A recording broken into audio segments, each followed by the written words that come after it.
In this lesson, I'll tell you about the tuples. Actually, this is like a series of the other data structure. We already know the list from the previous video clips, the previous video playlist, and I hope that you understand the list. If you understand the list, it's quite very, I think it's very easy for you to understand the tuples. But one thing that I would like to tell you is, look at this on the screen. What is a tuple? Tuple is same as the list, but it cannot be modified once it's already created. So after you create it, you cannot modify it. It can be used to the application that you just create the data and store it and don't need to modify. Okay, and it like we have less functions than the list because we cannot modify it, right? And it use less memory than the list. And if you want to modify it, just change it to the list, modify the list, and change it back to the tuples. But normally we don't need to do that if you create using the tuples. Okay, guys. So I'd like to start here. This is the way that we can create a tuple. So if I use this as a data, so it could be think like the list, but we use the normal parenthesis to instead of the square bracket in list.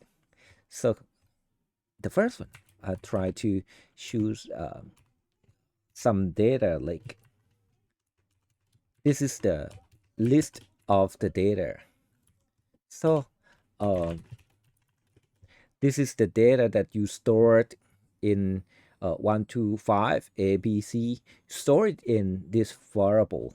And you can access to the data using the index, same as the way that you did with the list. So for example, if you want to access data 0, it would be 1, same as the one that you did with the list. So you could use the slicing also.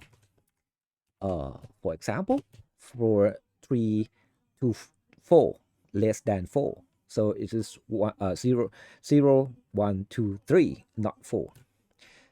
So I think that you can see this is tuples. If you store the data in the tuples, you cannot modify it. So for example, if you want to use it like if you want to change the second one or number 2 here, so if you want to change it to 20, you cannot do it. It will cause an error because tuple cannot be modified. If you want to do it, you can do it like you have to change it to the list first.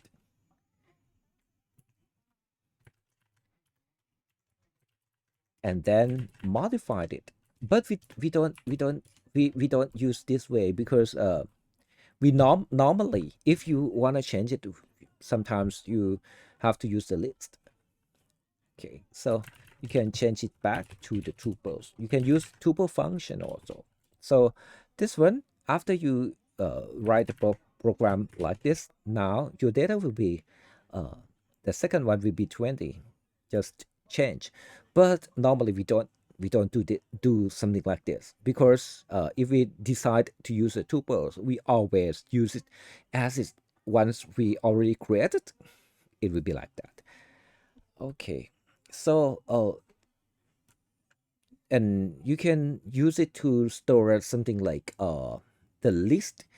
If you don't want to change the data inside, not in data like list of list, we can change it to list of tuples that it can save memory.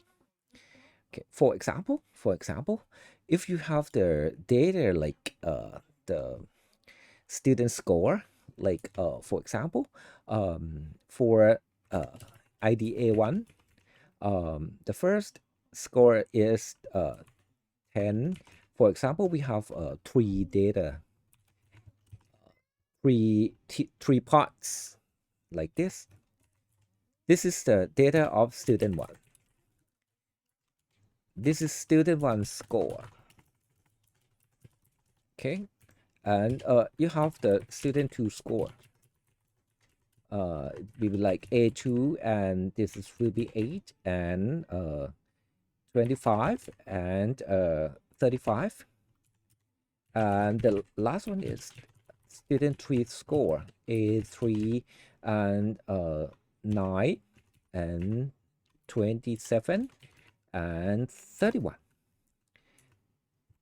Okay, and I'll store it in a list of score, but I change it to tuples. Student 1 I change it to the tuples. Student 2 and tuples of student 3. That's all, and check the score. Oh, sorry.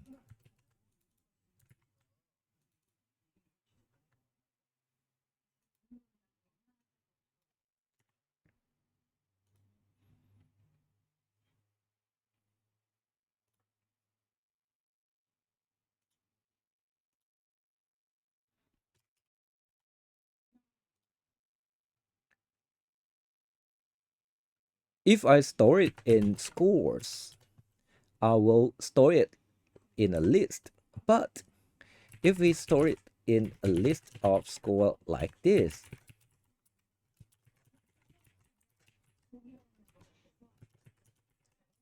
your data will be the list of list, right?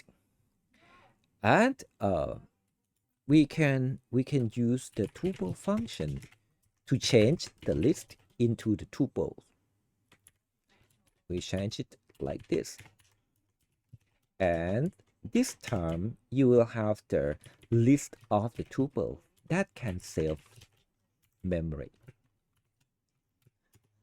This one, it will be the list of the tuples. So if your data is in the situation that you don't need to change it, you can use the tuples instead of the list. Because if you use list, maybe it's like too complicated.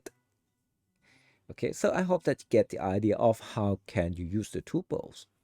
And you can access it, you can do a lot of things, like if you want to get the IDs from this list, you can do using the list comprehension. For example, IDs is the first for each score, for each score in scores. Just keep the score in the list, but just keep the first one. The first one is the ID in this case, right? So the result should be a list of ID. So it is same as the way that you did with the list, but this time we use the tuple instead. Hope you get the idea of the tuples and enjoy it. And next we'll go to the dictionary.